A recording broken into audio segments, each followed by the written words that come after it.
Saudações, fã do horror! Estamos aqui de volta com mais um episódio de Trash Modernizado. Caramba, parecia que agosto não ia acabar nunca, esse mês que dura 3.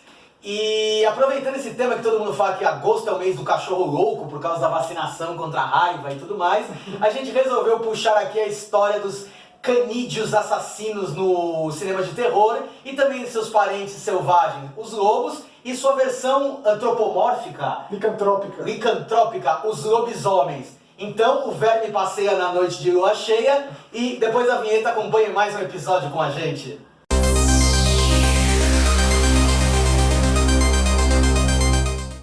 Bom, estamos aqui comigo, a minha alcateia, para falar sobre esse episódio. Temos uma estreante aqui, Paty Mendes. Obrigada. Maxon Lima. Prazer estar aqui, como sempre. Rodrigo Ramos. E eu, Marcos. Mais apropriado para o episódio de lobisomem do que trazer o vira-lata. Vira-lata, nosso querido vira-lata. E eu sou Marcos Broga e agosto, gente. Vocês gostam de agosto? Ou vocês têm aquela pecha? Ai, agosto demora. Quando eu fazia biologia, eu ia em agosto, nos meses de agosto, doar sangue lá no Hospital das Clínicas, que o Mojica ia lá também. Então 2 vezes eu encontrei o Mojica, acho que dia 13 de agosto, dando sangue lá, comi um lanchinho de presunto com ele. Você sabe que eu gosto de agosto. Então tá, não dá pra não gostar de agosto. No interior de onde eu venho, agosto tem um feriado que é aniversário da cidade, então pra mim nunca teve, nossa, agosto não tem feriado. Lá no interior tinha. Perfeito. E agosto é o mês do cachorro louco. Então a gente vai fazer o nosso famoso catadão, apelidado pelo nosso querido Maxon, sobre essas criaturas canídeas. Canídeas. Ah, você é formada em veterinária, é Eu isso? sou médica veterinária e justamente o mês de agosto é o mês que a gente intensifica a campanha de vacinação, né, antirrábica. Então pra mim também é um mês bem importante por conta da profissão. Tá vendo, gente? E... Não é ruim assim, tá? Pois é, tá vendo? Não é, nunca mais reclame de agosto. Tudo bem que esse episódio tá indo ao ar no último dia de agosto. Ano que vem você já sabe, não reclame. E lembro que agosto estreou o Trash Modernizado, então Ah lá, pronto. tem mais um motivo para comemorar. Pois é, foi difícil arranjar 5 temas, porque tem 5 semanas. Tá bom, não vou reclamar de agosto. Aqui eu tenho em mãos Cujo, Meu Deus. de Stephen King, lançado pela Suma. A Suma manda pra gente. Aê, Suma, legal, diferente de certos editores. Então, e eu acho que conversando com a Aninha Silveira, que vocês já conhecem, que é a nossa autoridade em Stephen King, ela falou uma coisa muito interessante, que é tipo assim, o livro Cujo mudou pra sempre a percepção que a gente tem sobre cachorros. Talvez como o Tubarão tenha mudado a percepção sobre... Certeza, eu digo isso. sobre Tubarão, que a gente pegou o cachorro um dos cachorros mais fofos que existem, que é o São Bernardo, e aí ele é picado por um morcego, né, e contrai o vírus da raiva, Raivoso. e aí ele começa a atacar uma mãe e filho presos em um carro. E cachorro é um animal que, tipo, de ataque animal, cachorro é um que é sempre tipo uma espécie bem propensa, né, pra ser usado nos filmes de terror pra... Eles vão mais pro lado selvagem, né? No caso aí era o dono era uma mecânica ali, né? Um mecânico que tinha um cachorro, era uma coisa dócil, como você disse, mas normalmente tem muitos cachorros selvagens, tem até os cães selvagens, etc. Não é bem o cachorro amigo do homem que está atacando o próprio, mas mais um bicho do mato, assim, né? Não domesticado, assim, pelo menos dos filmes que eu assisti. E é interessante como o Stephen King ele pega o São Bernardo, que é um cachorro que é tradicionalmente conhecido pela questão de salvar as pessoas, né, os alpinistas, né, Sim, que fazem avalanche e tal. O barrilzinho. De salvar, ele inverte a situação ali, né, ele se torna uma ameaça. Que era uma época que o Stephen King tava bem louco também, né, e aí tipo... E criou aquele tipo de conceito do tempo real, né? A coisa era uma agonia constante de minuto a minuto. Do cachorro tá ali, tipo, o que vai acontecer? E a criança em um desespero crescente, sei lá, não sei se tem alguma coisa tão significativa antes, com esse lance do tempo real, uma coisa claustrofóbica. O filme, né, também ele foi transformado em filme, eles passam quase todo dentro do carro, então ele deixa muito mais agonizante. E é quente, né? Eles estão lá sofrendo, tem uma criança. E aquela coisa física que o ator, ele, claro, tem a atuação ali, mas também tem muito do fisiológico em pauta também, que não tem como você forjar aquilo. Dá pra ver que aquelas pessoas passaram com maus bocados com aquele bicho aí. Pois é. E tem toda uma questão de... Ela trai o marido, né? E tem toda aquela coisa que, tipo, tem tudo... Tem a historinha antes, né? Mas é tão breve, eu acho que o filme conseguiu... Eu não li o livro, desculpe. Mas o filme consegue situar o suficiente para que você se preocupe com aqueles personagens, você quer que eles saiam daquela situação. Até mesmo sabendo que ela era uma esposa infiel e etc. Na década de 70, né, depois quando começou uma preocupação ecológica, né, os americanos começaram a se preocupar com o meio ambiente, teve um boom aí de filmes com animais, né? Teve o tubarão, acho que é o representante maior. Os animais mais verossímeis, não os animais gigantes radioativos. Isso, eram animais, mas era a revolta da natureza contra o homem. Que Né? Então, começa- a questão do fim da era hippie, né? E aí teve um... Que começa mais ou menos com os pássaros, né? Os pássaros foi o que começou Não, mas, a... então, mas aí na década Começou a de 70 revoada, assim. teve uma... Começou o Marco. Teve uma crise, teve um vazamento de petróleo grande lá que mudou a questão da ecologia em si. Então o cinema começou a trazer isso dos animais, né, da natureza, das criaturas se revoltando contra o homem. E aí teve um boom aí, a gente teve alguns filmes bem famosos, inclusive A Revolta dos Cães, que é de Revolta dos Cães. 76. 76. A gente teve alguns outros que os cães eram colocados como coadjuvante, né, mas Protagonista. como protagonista, assim, são poucos, né? A gente tem Em 70 a gente teve Zoltan, o cão de Drácula, Cão de que é quase um Drácula, trocadilho, né? né? Cão de Drácula. Funciona pra gente, né? Pra gente funciona. A organização Eu nunca tinha pensado. Não, Mas era Cão o de Cão Drácula. Vampiro de Drácula, né? Ele tinha um subtítulo bem, Ah, deveria ser, mas é que o cão de Drácula fica mais legal. bem legal esse Era o título. Doberman, né? O O Doberman Doberman. tem aquela história também do Doberman ser um cachorro agressivo. Que tinha a gangue dos É. Dobermans também, dos anos 70, que os caras roubavam um banco com os Dobermans. Tem uns 2, 3 filmes desse... Sim. Passavam muito na Sessão das 10. Tanto que fez a fama dele que hoje é muito raro você ver um cachorro da raça Doberman. Sim. Mas tem as eras, né? Teve a era É. de ter meu Doberman, a era de ter meu Rottweiler e o Sim. Pitbull depois, tem essas Agora é o fases. Pincher. O Poodle e o Pincher é constante, né? Mas o que era um cachorro vampiro, né, também. Mas é verdade, o Doberman foi bem usado, foi bastante usado naquela época. E Pela depois fama dele. O próprio Doberman do Resident Evil, se bobear, é o cachorro mais famoso dos videogames e provavelmente o primeiro susto de muita gente jogando videogame. O MA39, que é esse Doberman com incidência desse T-Virus, o vírus que vazou lá do laboratório, e ele pula ali do vidro da janela da mansão. E aí muita gente tomou esse primeiro susto. Diria que é um dos cachorros mais icônicos, se bobear o mais. Tem muitos cães, amigos, existem jogos de terror que os cachorros ajudam os protagonistas. Tem um jogo chamado Demento Haunting Ground, de PS2, que é uma menina que sofre acidente de carro, acorda num castelo medieval, e ela tem a ajuda de um cachorro para se livrar de uma espécie de um corcunda gigante que está perseguindo ela lá. O cachorro chama Huey, também é muito simbólico. Silent Hill tem grandes cachorros. No decorrer de toda a franquia, o primeiro tem o Growner, que é um cachorro que tem a famosa cena de estou investigando uma casinha de cães e não parece que tem nenhum cachorro por perto e vem vários cachorros te atacar assim. E depois eles vão ficando mais monstruosos. Só no Silent Hill 3 tem o Double Head, que é um cachorro com duas cabeças cheio de gases, que você inclusive desvia a atenção deles com os Beef Jerks que você joga. O Silent Hill 4 tem os Sniffers, que é um cachorro como se o intestino dele estivesse para fora, um negócio meio mosca, assim, é nojento. E você vê ele mastigando cadáveres, meio que digerindo fora, assim, tipo, já come digerido, acho que é prático. Assim. Mas também é um cachorro icônico e tem... Acho que seria esse. Tem o Rule of Rose, também um jogo de terror famoso de PS2. Tem um cachorro chamado Brown lá que ajuda a Jennifer, que é a protagonista. Tem os cachorros amigos e os cachorros do mal, bem definidos aí no terror. Eu acho que depois situar mais ou menos. Em 93, Max Fidelidade Assassina, né? Man's Best Friend, que é um cão criado em laboratório, né? E uma repórter tá fazendo uma reportagem lá, e vai lá e resgata ele com pena dele, mas mal sabe que ela tá levando pra casa dela. Que ele é uma máquina mortal. é esse que é com o Lance Henriksen? Isso, Diretor do exatamente. Brinquedo Assassino 2. Esse filme tem a cena do lança-chamas. Que... Isso. É isso. Isso. Porque tem um lance Porque a do urina corpo, dele é né? ácido, né? Um ácido, né? A urina Tipo, ele é dele. tudo, né? É Sim, misturando de tudo. aham. E Uma máquina nessa mortal. linha tem aquele dos anos 80 também, que o garoto ele tem um link com o cachorro, que eles usaram ele pra criar tipo um lobisomem de Nossa, laboratório verdade. também. The Watchers. The Watchers. Como que é o nome desse em português agora? Vai aparecer aí no nome do... Mas certamente não tem nada a ver com O garotinho dos Corey Goonies, né? Dos Goonies ou do Garotos Perdidos? Eu sempre confundo. Dos dois. Dos dois? É, o Corey Feldman. Não, Corey Não, Haim. Corey Haim. Desculpa, é isso. É isso aí. Corey Haim. E desses cachorros mutantes, cibernéticos, robóticos e testes de laboratório também tem o Rottweiler, do Brian Usna, que era um cachorro meio também... Esse Mas eu gosto. É, Eu lembro de ter visto esse é uma trash. madrugada na TV. Esse é Se o Max não é, né? Esse aí. Então, Max. E Os Cães Assassinos, com a Michelle Rodrigues, né, de 2006. Se bobear o primeiro filme dela, um dos primeiros. Quando tava no começo de carreira Até a dela, Michelle né? Rodrigues entrou nessa, né? De primeiro filme ser terror. Ah, é a escola. trash. Mas esse filme é muito bom. Caminho. Tem um desespero bem real ali, né? É. Os cachorros ficam presos numa casa, estão assim meio... Isso, mas é aquela clássica histórica, aquela clássica história dos amigos que se encontram, vão pra uma cabana, num dos Isso. lugares isolados, que você sabe que vai dar algo ruim ali.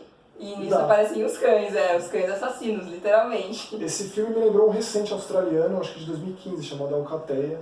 Só que é uma fazenda, e aí os donos da fazenda ali meio que defendendo o seu território de cachorros meio lobos extremamente agressivos e parece muito real, cara. Do tipo, parece que machucaram os bichos, assim, mas não. Tem um mais antigo também envolvendo a matilha que, se eu não me engano, chama A Matilha, que é dos anos 80, que se passa numa ilha, assim, onde tem um monte de cachorro vira-lata mesmo, que se juntam e invadem a cidadezinha. Legal. E a gente não pode encerrar um papo falando sobre cachorros sem falar do Max, né, que a gente já falou, sem falar do Cão Branco, O maior de todos, que é um filme controverso pra danar, barra pesada. barra pesada. É tipo que você só vê uma vez, assim. Eu vi há anos e, tipo, eu coloco ele na listinha de filmes que eu não deixa lá. Não tenho capacidade pra assistir de novo. deixa lá. porque Mas é um filme pertinente para se ver hoje. assim, é bem eu acho. atual, né, se você parar pra pensar. É um negócio que, infelizmente, nunca deixou de ser atual, né? É um negócio que é bizarro. E o filme é sobre um garoto, ele adota, né? Um cachorro que ele era um cão de um cara racista, então ele treinou aquele cachorro para atacar negros. Então, eu não lembro se ele era Ku Klux Klan ou alguma coisa assim. E aí a história é essa coisa da pessoa tentando tirar essa violência do cachorro, assim, né? Tipo, é bem interessante, cara. Esse é um filme que muita gente assistiu também, muita gente lembra, é aqueles que passavam nas madrugadas, assim, que Tá despercebido, né? você tá ligando a televisão e fala, Você quer descansar, não chegou assim? É filme com um cachorro, e aí quando você vê, de repente, toma um soco Tal. na cara. Pois É é. um maço. E aí a gente evoluindo, quer dizer, ou melhor, evoluindo, né? Porque o cachorro é a evolução do lobo, não é? Você vê, né? Você cata os lobos lá antigos, da alcateia, primitivo e tal, e a pessoa se envolve um poodle hoje em dia, fala, caralho, eu vi isso, né? Sem pudas matam ele, sem pudas matam ele. Sem pudas matam esse lobo. Não, mas tipo, pessoa, o lobo tá lá e vê tipo o da Pomerânia, assim, falando, caralho, Mas- mano, eu vi isso. Tem um Tava pouquinho de mim ali, né? né? Tava assistindo uma série que tem uma série que tem na Netflix sobre animais perigosos, os 72 animais mais perigosos da América Latina. No Peru, eles apresentam um caso sobre os cães, eles colocam os cães na lista, assim, porque justamente por conta disso, o cão abandonado, eles formam matilhas e tem lugar que eles atacam as pessoas mesmo. Cães, né, domésticos que a galera solta lá e eles voltam a... Eles regridem, né? Eles voltam a ser selvagens. Os origens, né? E lobos a gente, então, já que a gente tá falando, o lobo também tem pano pra manga, hein, sobre Demais. filme de terror. Eu acho que o porque primeiro que eu assisti foi Na Companhia dos Lobos, que eu acho obra de arte, assim, visualmente falando. O do Neil Jordan é um filme lindíssimo, um dos que eu mais gosto. Eu lembro que eu comprei em DVD de banca, assim, naquela... Não sei de quem era aquilo, mas eu lembro de ter visto isso. O Neil Jordan é aquele nome que fica no imaginário de qualquer adolescente gótico, como que assistiu a televisão com o vampiro que se preze. E aí, meu Deus, eu conheci o Neil Jordan, né, assistindo os Lobos. Inclusive o Ramenstein tem um clipe lá que é em homenagem ao Companhia dos Lobos. E a gente lembra que Drácula já tinha, né, a alcateia dos lobos, Children of the Night. Children of the night, what music they make. E o lobo sempre teve muito ligado mesmo também ao horror, à lua cheia, a toda a coisa da Tem mitologia. uma questão do prenúncio, né? Que às vezes você tá... Qualquer filme de terror, você tá chegando num lugar, tem a lua cheia, tem a floresta, e você escuta o uivo do lobo ali, Chapolin coisa e Drácula. Chapolin, exatamente. E lobo a gente tem muito essa coisa que o lobo também era o monstro da criatura, né? Por exemplo, como Uma criatura que se transforma em lobo. a criatura que se transforma em lobo, que a gente não passa para a questão do lobisomem, da licantropia. Mas em é a si, licantropia mais primitiva. mais né? primitiva, né? Antigamente ela era mais assim, tanto que os indígenas lá, que tem os skinwalkers, eles trocam de pele com o lobo, eles não ficam uma coisa híbrida, né? Eles se tornam um animal. Não, e a própria lenda da besta de Gévaudan, que Original, né? a gente tem que falar com biquinho, né? Quando fala em francês, Gévaudan. e que foi uma série de ataques de um lobo preto gigante na França, né? Que foi de 1764 a 1767, tô vendo a colinha aqui para passar a informação precisa, que fala que matou de 60 a 100 homens nos bosques da floresta, e o rei Luís XV teve que pedir para os seus maiores caçadores lá da guarda real para ter que matar o bicho, porque o bicho estava realmente causando, tocando um terror lá na França. E aí teve o Pacto dos Lobos, né? Que é um filme fudido também, que é do diretor do Silent Hill, né? Como é o nome mesmo? Christoph Gans. Putz, você tinha que falar que o cara é o diretor do Silent Hill, mas o filme é legal mesmo. Sim, que romantiza um pouco dessa história. E a partir daí que também começou a se desenvolver também uma nova linha, né, desses filmes de lobo, que tem aquele com o Liam Neeson. Tem... Aquele filme com o Terror Nacional, ele sai na mão com o lobo. Isso. Não, o Terror na Neve não é Liam Neeson, é que eu lembrei. O Terror na Neve também tem uns lobos tensíssima, que o cara se joga lá do teleférico. Quebra né? Que o cara fica preso no teleférico, um filmaço. É Terror na Neve o nome. Né? E esse do Liam Neeson sempre faz eu lembrar daquele meme que tinha na época por causa do Taken, do Busca Implacável, que aí fala assim, o cara treinou o Darth Vader, treinou o Batman e sai na mão com lobos. Você ainda vai querer raptar a filha dele? E algumas vezes, né? E algumas vezes, né? 3, né? Já tá no terceiro. Ó, 2 filmes recentes de lobo que mudam um pouco a ideia do lobo, de como ele é concebido e mostrado como uma criatura que ataca, só vai além disso. É um nórdico, eu não lembro exatamente de qual, se é Noruega, Suécia, chama Valley of Shadows, que é um filme protagonizado por uma criança, que aí tem isso, de mortes ali nos arredores, ele mora envolto por floresta, e aí tem essa coisa do lobo, que ele ouve os uivos à noite, ele fica com medo, e ele fica com essa vontade de explorar para ver o que ele descobre. É uma coisa muito metafórica, vai muito além, e que também tem ali o mito do lobo de uma forma ou de outra, tem um lance da transformação da personagem, é uma coisa muito folclórica da região, e aí tem todo o processo de transformação de uma bruxa, que seja uma pessoa que tem uma relação muito próxima com a natureza, e ela tem essa transformação, e é muito bonito como é mostrado. O filme tem uma fotografia preto e branco. Bom, aproveitando esse gancho que você falou que tem uma importância se transformar lobo e trazendo, vamos dizer assim, para os dias de hoje de uma forma mais teen, no Teen Wolf na série, a forma plena, a forma plena é que eles alcançam de evolução, assim, é quando eles conseguem se transformar plenamente em lobo, né? Uhum. Então também mostra aí, né, que seria, né, um patamar a mais, assim, de alcance. É engraçado, né? Tipo, tem o True Blood, que tem lá os vampiros, as fadas, e tem os lobisomens, mas eles não tem o licantropo, assim. A mesma coisa Crepúsculo. Você vai comparar True Blood com Crepúsculo, né? O conceito tá aí. É conceito, né? Os índiozinhos lá viravam lobo mesmo, os lobos gigantes. Mas, Se se eu não me engano, nos livros ele é essa questão. você não me engana nada, você leu, para! É uma questão tribal, né? É aquilo que eu comentei antes dos Skinwalkers, lá, que é uma coisa muito comum entre os indígenas americanos, os nativos americanos. E inclusive, falando em lobo, pra mim acho que o filme mais emblemático, Dança com Lobos, Kevin Costner, não, é o Lobos, de 1981. Muito bom. Que ano? É, o Ano dos Lobos. Tipo, O Ano dos Lobos. E aí ele... que tem a ver com essa coisa indígena também, não é? Tem essa coisa da pegada mística, ancestral, e é muito legal que tem aqueles assassinatos na cidade, que aí o policial vai investigar, né? E tem também a série Hemlock Grove, onde o lobisomem, né, ela, na verdade, ele se transforma em um lobo, né? E essa transformação em lobo, ela é bem impressionante, é muito bem feita. E o interessante é que, para ele se transformar no lobo, após ele se transformar completamente, ele come as suas próprias entranhas de quando ele era humano. Ou seja, deixa de existir esse humano, ele fica um lobo pleno. E aí você falou, Paty, da questão da transformação de lobo, e a gente falou sobre 1981, que aí vale lembrar que 1981 foi o ano do lobo, e as duas mais impressionantes transformações de homem em lobisomem, agora a gente falando da licantropia em si, foi exatamente em 1981, que são os dois clássicos, o Grito de Horror e o Lobisomem Americano em Londres, que pra mim ainda vai ser, e vai ser pra sempre, o filme definitivo de lobisomem de todos. Inclusive a transformação. Por mais que eu goste muito do Grito do Horror, eu não acho que supera a transformação. Aí são questões pessoais, de você gostar mais desse ou daquele, mas a questão de importância, de você mostrar assim muito claramente como é o processo. Então, é nesse ponto, eu acho que a parte a visceralidade ali da transformação do lobisomem americano em A Londres, dor, né? a dor, você Exatamente. vê o barulho dos ossos quebrando, A pele a rasgando. pele queimando, O dedo O crescendo. jeito dele, né, pra se É transformar. um processo nada tipo igual. que você sente como um personagem. É, né? você imagina, porque você imagina o corpo humano sendo transformado num cachorro, né? Fantástico. Não é fácil. Comparável.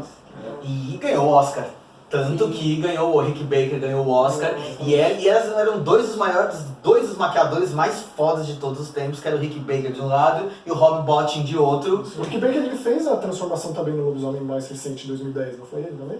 Foi ele, E sim. que eu acho também muitíssimo de alto nível. É claro que também tem muita CGI envolvida, mas tem muita parte que dá pra ver o dedo dele ali, que a importância dele lá. E o outro foi o que fez o do Michael Jackson, do Thriller. Não, Rick Baker. Foi Rick Baker, Rick foi Baker ele fez o também. Thriller, exatamente. Que é dirigido pelo John Landis também, o clipe. Que é o mesmo diretor de O Tudo faz Lobisomem sentido. Americano em Londres. E o Lobisomem Americano em Londres, agora que a gente vai pegar esse gancho pra fazer o inverso e voltar na história do lobisomem no cinema, ele tem a todo momento ele cita outros grandes clássicos. Ele tem o clássico O Lobisomem do Wagner, que é com o Lon Chaney Jr. como uma das principais influências, que eles falam cuidado com a lua, o pentagrama é o símbolo do lobo, quando eles Todos os vão lá no, elementos, né? quando eles vão lá no Cordeiro Massacrado, que até aquela hora que os dois estão conversando, eles sempre até, pelo fato de ser em Londres, eles até citam, mas tem o filme do lobisomem, eles sempre falam, mas eu com o... Eu ia falar Lou Reed, não é Lou Reed, é o... Não, da Hammer, A Maldição do Oliver Lobisomem. Reed. Oliver Reed. Eu Oliver. sempre quero falar Lou Reed, não, Lou Reed não é, Lou Reed não é lobisomem. Eu acho que não era. E vale a pena, só para complementar esse filme da Hammer, A Maldição do Lobisomem, o livro que deu origem a ele, que é do começo do século, ele é considerado o Drácula ou Frankenstein dos lobisomens, né? Assim, a parte literária, né? A importância dele de criar conceitos, que foi a primeira vez que usaram a bala de prata. Não é uma coisa antiga, né? Foi quando colocaram isso na mitologia do lobisomem, foi nesse livro. Legal. O primeiro lobisomem antropomórfico dos cinemas foi o Lobisomem de Londres, de 1935, que é um dos monstros da Universal, que muita gente não conhece, que é uma história de um cara que ele encontra uma flor no Tibete, ele vai fazer uma expedição. É muito parecido com a história do lobisomem americano em Londres, porque ele vai numa expedição, é atacado, e aí ele vira Mas uma criatura. o lance do lobisomem é sempre esse lance do ataque mesmo, uma coisa mais contato mesmo, de ser É, arranhado, ser exato. mordido, O lobo, né? ser que uma é maldição, né? O lobo do Jack Nicholson é isso, né? São muito poucos os que são aqueles casos de genética, de hereditariedade. Na Existe verdade, eu acho também. que Que a gente são- falou duas boas maneiras, São divididos, né? teve o Wildling Assim, novo. os recentes eles tentam, não vou dizer deturpar, mas dar uma cara nova ao mesmo tempo que respeita as bases, que é sempre válido. Né? Eu acho que esses dois O exemplos... Garoto do Futuro. Exatamente. O Wild Garoto do Futuro é o pior título que alguém já pensou em colocar num filme chamado Teen afugenta, Wolf. né? Não, e por causa do De Volta pro Futuro, que é com o Michael J. Fox, foi por isso que os produtores quiseram colocar esse nome. Nada a ver, né? Como se no futuro virasse todo mundo lobisomem. Não tem Philly Shave, né? Não tem Presto Barba no futuro, porra. Tá, o Boas Maneiras ensina bem aí como fazer. Qual que é o método de lidar com a situação. E aí esse foi de 1935, o Lobisomem de Londres, que foi o primeiro lobisomem da Universal, não foi o do Lon Chaney Jr., que veio só em 1941. Ele já era a segunda leva, né? Ele não participou da primeira leva dos monstros, que era o Frankenstein, o Drácula, o Homem Invisível e a Múmia. Ele veio da segunda leva e era sensacional, gente. A maquiagem do Jack muito Pierce. bonito, cara. É muito bonito como ele E faz, né? Eu lembro que o uso de névoa nesse filme, sei lá, pra dar um tom sinistro pra coisa toda, é acentuado. E como tem as paisagens urbanas bastante, sei lá. E tem a história dos ciganos, que o lobisomem era cigano, era o Bela Lugosi, o lobisomem. Que é a origem uma das origens das lendas, né? São os Valpurgis. Valpurgis, que tem no... Isso me lembrou o lobisomem do Nash, do lobisomem espanhol, Paul Nash. Isso é verdade. Com as trecheiras do lobisomem espanhol, mas vai, fala Esse aí. tem no Hell Grove, que eles são Também é ciganos, Valpurgis, né? O lobisomem da história ele é cigano. Tem a Mulher Lobo de Londres também. A mulher lobo, mas Mulher que Lobo não de tem... Londres ou só Mulher Lobo? Eu acho que o nome em inglês seria a Mulher Lobo de Londres, mas aqui ficou como a Mulher Lobo. Mas que não é lobisomem, não é licantropia, é a questão da licantropia como uma doença mental. Isso. Que é realmente o que o 100% de acurácia científica que existe no mundo real é a licantropia como uma doença, né? Que você acha que você é lobo, né? Mas você Não é necessariamente lobo, você age como um animal X, Qualquer, né? Hábitos primitivos. Isso. Como acho que muitas vezes por conta do lobisomem, da coisa já tá na cultura, já tá enraizado ali, você acaba puxando que você é um lobo. Mas a gente puxou aqui nas nossas trash modelizado pesquisa que o primeiro filme de lobisomem, só que não a forma antropomórfica do monstro, foi um filme chamado The Werewolf, de 1913, seguido de Wolfblood, de 1925. Sim, e um deles, agora eu não lembro exatamente qual, que eu vi os dois, tem no YouTube, dá pra ver, eles fazem Mas termina de assistir, depois você pesquisa, vai ver. Eles fazem um jogo de câmera, assim, com isso, sabe, aquela coisa de trocar, então a pessoa se transforma no lobo mesmo. É tipo aquela coisa da monga, né? No É bem isso, É muito esse bom. efeito da monga. Mas é igual o efeito de transformação do Lon Chaney Jr. em lobisomem, que é aquela trucagem de cena, né? Isso, Ele funciona uma da outra ali. Exato. E aí o lobisomem era um coitado, né? Ele só se ferrava, era um azarado, tipo, ele era um loser. Ele era o Talbot, né? Isso. Ele era um Larry Talbot, né? Que eu acho que era o nome dele. Larry Talbot era um loserzão. O amaldiçoado, É, né? tipo, Ou fudido, né? Todo fudido, E aí Eu acho que não tem filme que é mais usado essa palavra, amaldiçoado, do que os de lobisomem. Exato, porque é a maldição do lobo, a maldição do lobisomem, que vem dessa coisa, tipo, do ataque do animal. Do contato com o você... sangue, da garra, da presa, etc. E é interessante que o Stephen King, naquele livro Dança Macabra, ele separa as histórias de terror em três arquétipos, né? Que é o Drácula, o Frankenstein e o lobisomem. E ele coloca que o Drácula seria o horror externo, né? O alienígena. O Frankenstein seria o horror criado body horror, né? criado pela ciência. pela pessoa, né? Pela Criador ciência. e criatura. E o lobisomem é a maldição, o monstro interno, né? Então você O Beast Within, que né? você pode até colocar ali os filmes de psicopata com os filmes de lobisomem, eles são muito semelhantes por conta dessa coisa do mal interno. E na década de 80 a gente falou sobre o Grito de Horror, o lobisomem americano em Londres, Lobos, que foi também em 1981, mas o terceiro filme que fecha pra mim a tríade de lobisomem dos anos 80 é A Hora de Lobisomem. O que vocês preferem, A Hora do Lobisomem ou Bala de Prata? Eu prefiro Bala de Prata. Eu também. Porque o lobisomem foi... Mas Stephen King preferia A Hora do Lobisomem. eu sempre achei que A Hora do Lobisomem era por conta da onda dos anos 80 Da hora, né? das dublagens chamarem A Hora do Pesadelo, A A Hora Hora do do Espanto, Mas é A por Hora da isso Zona mesmo, Morta. que em inglês se chama Silver Bullet. Mas o SBT passou como Bala de Prata Passou também. Bala de Prata. Eu E lembro. até porque a cadeira de rodas do garotinho... É o nome é o nome dela, né? Sim, Silver sim. Bullet. Baseado nisso. Foi também nos anos 80 que nasceu o primeiro lobisomem em videogame. Era um Apple II, né? No Apple, no caso. Mas era um adventure, tinha muito adventure textual, né? Eram jogos que você digitava o comando do personagem. E é um jogo medieval chamado Transilvânia, que aparece um lobisomem em um contorno de uma criatura. A Mass, o Werewolf appears, alguma coisa assim. E aí você tem que fugir, não tem como confrontar. Mas eu acho que é a primeira... Não garanto, mas pela minha pesquisa foi o primeiro lobisomem que eu encontrei. E o lobisomem é uma criatura muito recorrente em videogame, é exemplo do monstro de Frankenstein. É sempre um antagonista fácil de você colocar pra qualquer herói, destruir, matar. Pode ser um chefão, pode ser um inimigo menor, mas tem os personagens de importância. Assim. Mas eu acho que é legal situar esse. Eu acho que pra muito moleque que cresceu jogando videogame, na TV passava esse comercial, quem não viu o Altered Beast, homens transformando no lobo, aquilo marcou demais.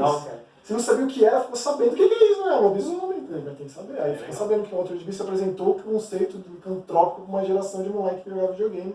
Muita gente jogou, acho que 89, acho não, de 89 o jogo. Qual que era a fala? Tinha uma fala, né? Tem as duas clássicas. No começo é Welcome to your doom, rise from your grave.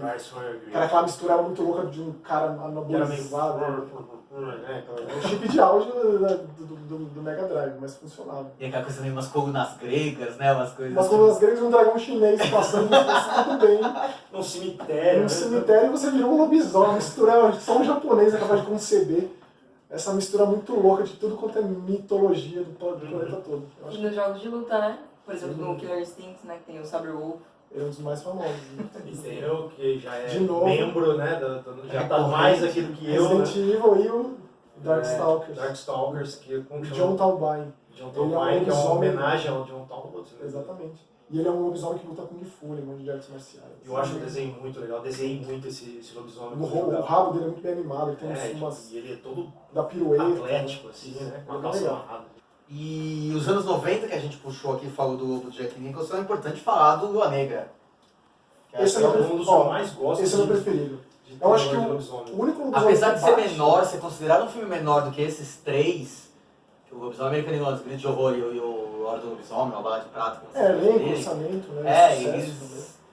Mas a É, batalha é bem final, emblemático, é. A O batalha lobisomem é final. o Michel Paré. Michel Parré. E eu lembro o nome do pastor alemão, o Voz de Thor. Fogo. O Thor enfrenta o lobisomem, é uma cena fantástica. Inclusive eu ficava horrorizado como criança, vendo o lobisomem batendo no cachorro, de verdade. E o cachorro todo cheio de sangue. Ele vai pro meio do mato, né? Fica amarrado, ele se amarra na árvore ali pra não... Eu nunca entendi por que ele faz isso e acaba indo passar um tempo na casa da irmã, né? É, não faz muito sentido. É, Mas, claro. mas assim, visualmente o lobisomem é muito É impressionante. muito legal esse lobisomem. E aí, finalizando ali os anos 90, a gente teve aquela abominação que foi o Lobisomem Americano em Paris. Tem essa história de clãs, de lobisomem. É, vem do RPG que tava muito em alta, cara. Tanto Sim. o Vampiro quanto o Lobisomem Apocalipse eram jogos muito, muito famosos, populares na época, muito mais do que hoje em dia, eu diria. E aí a gente falou do Cães de Caça aqui, do Nossa. Neil Marshall. É, esse eu acho que dos recentes é o melhor. Fudido É fudido muito demais. O lobisomem desse filme é um troço extremamente assustador, porque E eles estarem lá ferrados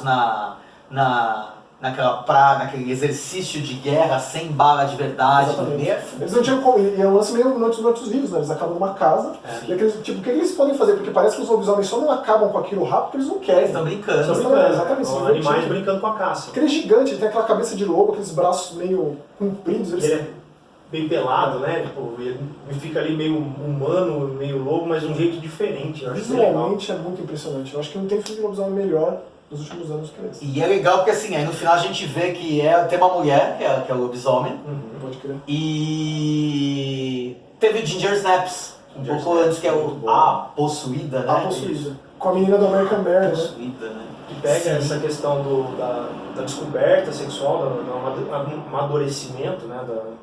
Sexual. Da adolescência, né? Isso. Aí o lobisomem também foi ressuscitado nessa eterna batalha lobisomem-vampiro, que vem também da questão do RPG bastante, né? Filhos de No- Caim e de Abel. No Underworld. Nossa, inclusive o melhor Underworld é o de lobisomem, na minha opinião. Tem uma série, tem o quê? Quantos filmes? São 5, né? Uma Cinco, quintologia. Você lembra qual que é o de lobisomem? Porque era Rise of the Lycans e era tipo É, evolução. Tipo, É o terceiro. Não era evolução. É o terceiro. O terceiro que conta a história como se fosse o primeiro de tudo, né? E começa contando. Que é um prequel, né? Eu acho Isso, demais é. esse filme, cara. Uhum. Eu acho que é o mais legal dos Underworlds. Assim, com o Bill Nye na capa. Bill Nye é um personagem importante no filme, que eu acho um baita ator. Sei lá, é uma série que chamavam de Matrix de vampiro, eu lembro na época. Porque tinha daquela coisa A do estética, preto, né? a A trilha estética. sonora, azulado. a ação, aquela fotografia azulada. Ele veio muito depois de Matrix ali. Mas Essa obra é 2000, né? O primeiro de 2000. Eu acho que é um pouco mais pra frente, 2003, 2003, 2002. Mas ainda tava na rabeira do Matrix. Tá. E se você assistir hoje em dia, A série do Matrix estava acabando aí, tá? Sim, sim. se você assistir hoje em dia, ele não é ruim não, cara. De verdade, assim, especialmente esse 3 aí de lobisomem, ou quando mostra as origens ali no 4, que tem um papel muito saliente do Drácula, não é Drácula, mas do vampiro-chefe lá. É legalzinho, cara, divertido, Sim, não sim. ofende não, porque eu lembro que na época eu era um moleque muito chato e eu odiava. Falei, vamos revisitar, e funcionou. Não, como um filme de filme pipoca, né? Como dizem que hoje tem esse gênero, eu acho bem legal do que. Bem melhor, porque muita coisa está sendo feita hoje. E o de 2010, o que vocês acham? O lobisomem? Gosto. Gosto. Que é tido como bastante. remake, né? Do Gosto Gosto. bastante. Ele foi uma das primeiras, sangrento. goticão, né? mais Benício uma Del das Toro. tentativas de... O Benício Del Toro pegou bem essa coisa do eu sou um fudido, fracassado, amaldiçoado, É tipo, a interpretação dele é toda É um pesada, né? Eu fui ver, cara, o orçamento é $150 milhões desse filme. Tipo, Gosto muito do Joe Johnston, do diretor. Pra fazer filme de época ele é sensacional. Fica bonito. O Rocketeer, o Capitão América, Fica bonito. ele é sensacional. E tem o Anthony Hopkins é demais nesse o filme. Hugo Weaving, puta elenco, tá ligado? Tipo, mas não funcionou, A né? maquiagem é legal, eu não gosto muito da transformação em CGI, que ela fica muito... Eu gosto Ela onde é muito acontece essa focada transformação. ali, né? O cara põe muito a câmera em cima de um negócio que, calma lá, é CGI, isso aí daqui 2 anos já não vai... Eu fico, imagina o Rick Baker lá, tipo, como deve ter sido difícil pra ele, tipo, não, mas não põe esse computador, Tipo, tira daqui, são os face porn, desliga né? o celular nesse set aqui, tudo. Tipo, ele é anti-tecnologia. E de 2010 pra cá, o que a gente lembra de filme de lobisomem? Eu lembro de um que eu gostei muito desses últimos, que é o Eight Phases. Ele fez é bem legal, Que ele é né? cego. Essa pegada do lobisomem mais anos 80, assim, eu acho que ele é Total, um filme ele bem parece um anos filme 80. anos 80. E ele tem um perfeitamente. caminho, né, e ele é veterano. Assim, Sim, né? É um veterano de guerra cego, que vai morar numa cidade... Um condomínio fechado ali, condomínio né? fechado para idosos, né? E aí tem um lobisomem matando a galera e é muito massa. E que tem muita pegada da questão do... me lembra muito a questão do grito de horror, que tem a comunidade de lobisomens que mora O lobisomem lá. parece um pouco. Né? É, e aí aquele casal vai lá. Ele tem uma baita orelha de morcegos. Mas acho que eu fico com o francês, como atualização do mito, respeitando a base, não deturpando e fazendo, não tem o menor sentido. E Teve do Wes Craven, né? O da... Amaldiçoados com a Christina Putz, Ricci. não, Esse é um dos melhores filmes do Wes Craven. Todo o programa a gente fala, é um dos piores filmes do Wes Craven. tem Foi um muitos choque piores, no último. Tem muitos piores filmes do Scream, né? Tem. Mais do que melhores Vamos fazer filmes do Wes um... Ó, quer assistir um horrorcast sobre os piores filmes... Horrorcast não, desculpa. Quer assistir um trash modernizado sobre os piores filmes do Wes Craven. Craven? Comentários aqui. Comenta isso. Christina Ricci, decadência, não, decadência. Ah, do lobisomem Johnson fazendo... Jackson. né? É, pode crer, é verdade, aquela Vai. coisa tosquíssima, nossa, que cursed, terrível. Assisti no cinema esse lixo, né? E tem aquele de um trem, como que é o Puta, que os caras ficam presos num trem, que é o lobisomem, o trem descarrila. A gente gostou lobisomem tanto no Velho tanto- Oeste recentemente, que tem Blood Moon. Você viu que a gente... Blood Moon, exatamente. Penny Dreadful é um Pra lobisomem. mim também é outro, aí é altíssimo nível. Porque volta no lance do nativo americano também. Volta no Esse lance volta. do Keon Talbot, no Exatamente. lance do lobisomem É original. até engraçado você associar esse nome, né? É o nome dele desde o começo, tipo... Só que nunca falavam. E eu, Só cara- depois, eles sempre davam um nome falso. Isso, E aí, tá fugindo, aí né? existe aquela cena, é na segunda temporada, que o cara tá investigando as mortes, que ele chega e fala que seu nome é Talbot, e eu tive um orgasmo com ele. Porque assim, o final, eu acho que o final da primeira Puta que temporada, pariu. o final da primeira temporada é justamente aquela carnificina que ele deixa no bar, É. e aí chega aquele policial pra investigar Aquele mais a cara frente. que é bem já encontrou com ele no passado, É, exatamente. Que é bom É demais. demais, o Penny Dreadful é impecável, e aí tem um Precisava lobisomem. voltar. Ainda tem um lobisomem no meio do Penny Dreadful. Tem tudo, cara. Tem tudo. Não tem o que não tem no Penny Dreadful, é tudo bom. Todo mundo. Videogame tem mais alguma coisa bacana de lobisomem pra contar pra nós? Ó, anos 90 tem talvez o mais significativo, de novo um FMV, exemplo daquele do Tim Curry, do programa de Frankenstein, que chama The Beast Within, é Gabriel Knight Mystery. Gabriel Knight é um personagem famoso da Sierra, resolver mistérios, é um jogo em FMV, aqueles têm quase 10 discos, lá de 95, se eu não me engano. Recomendo muito, é muito legal. O FMV não é ruim, eu acho até estranho o ator que interpreta o Gabriel Knight não ter feito mais nada. Assim. Eu fui ver a lista dele lá, a filmografia no IMDb, é quase nada. Mas é bem legal. Aí lobisomem é um constante em Castlevania, por exemplo. Tem um Castlevania que você controla um lobisomem, o Castlevania Curse of Darkness não, o Legacy of Darkness de 64, você joga com um lobisomem.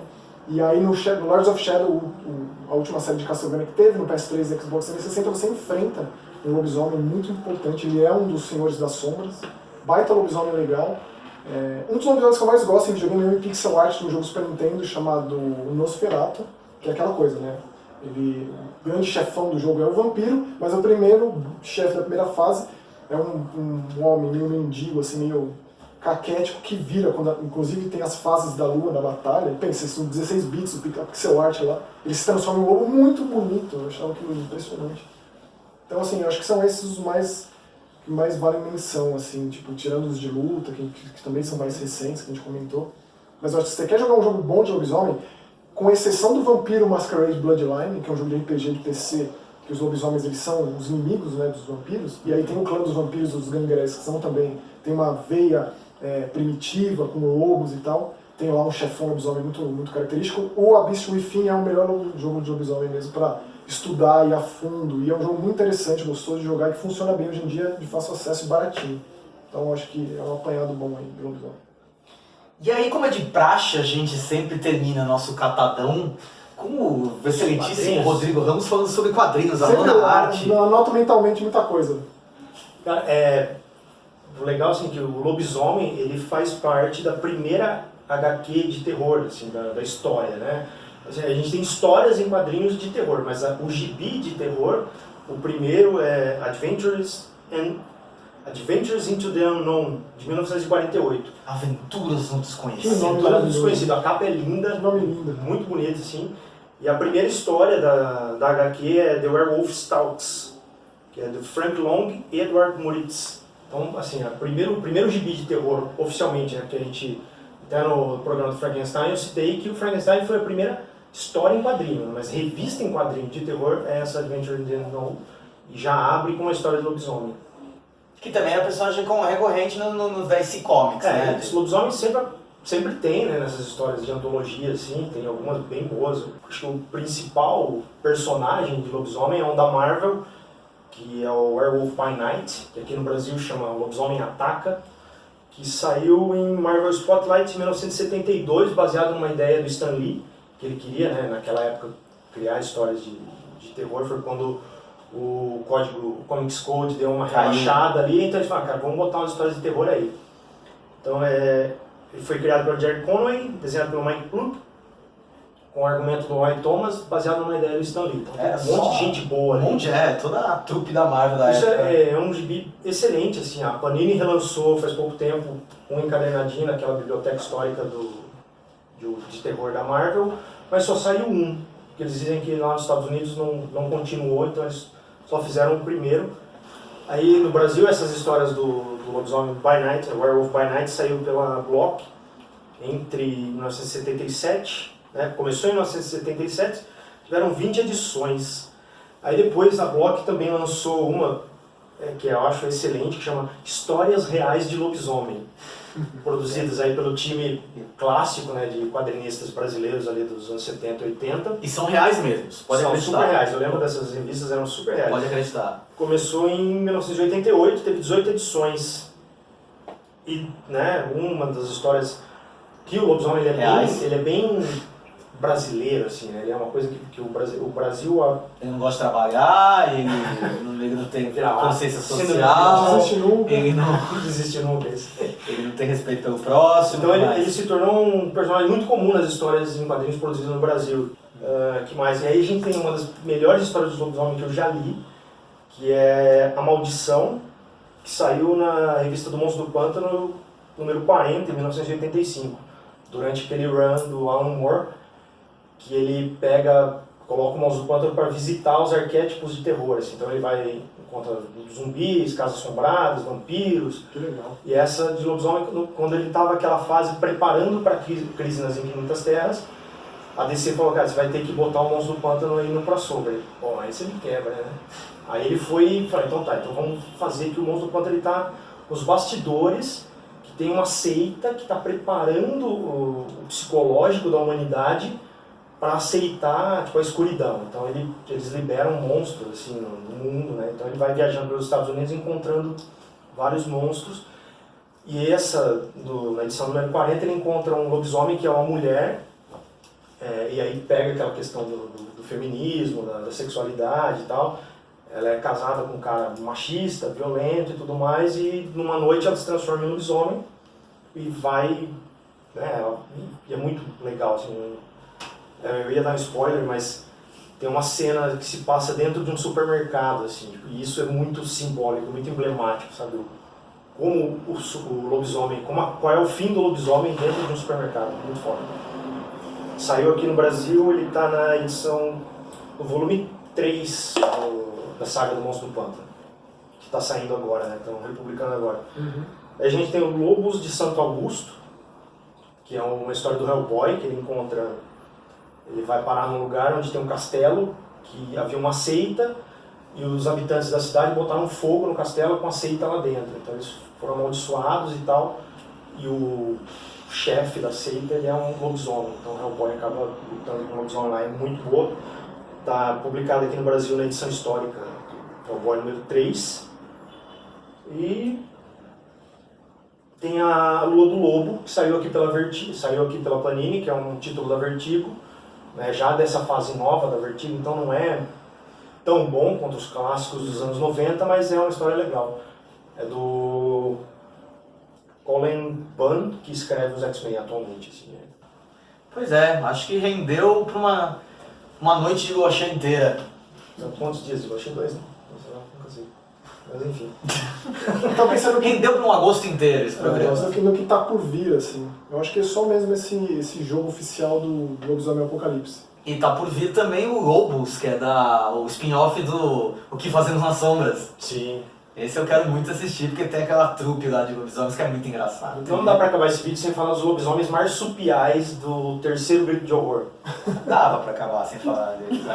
Lobisomem marsupial, tipo, tem um lobisomem aqui na o boca. Tilacino. Não dava então pra não terminar sem falar dos lobisomens marsupiais.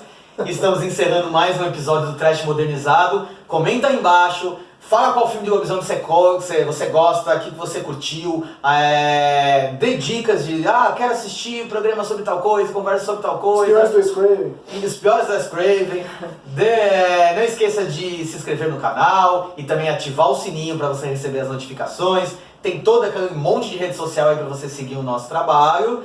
E na semana que vem estamos de volta com mais um episódio feito pra você, E antes de terminar, lobisomens marsupiais. depois dos lobisomens marsupiais, agora a gente tem o nosso link da Amazon. Então, Isso é os muito quadrinhos importante. que eu comentei, os livros que a gente comentou, a gente vai deixar para vocês comprarem aqui para dar uma força pro canal. Gente, compartilhem e, gente, dê uma força pra gente continuar fazendo. A gente não vai pedir meta de like, que essas coisas que o youtuber fica pedindo. Se der 500 likes, a gente vai fazer não sei o que. A gente acha isso uó. Mas compartilhe o trabalho, divulgue o Trash Modernizado e volte semana que vem. Valeu! Tchau!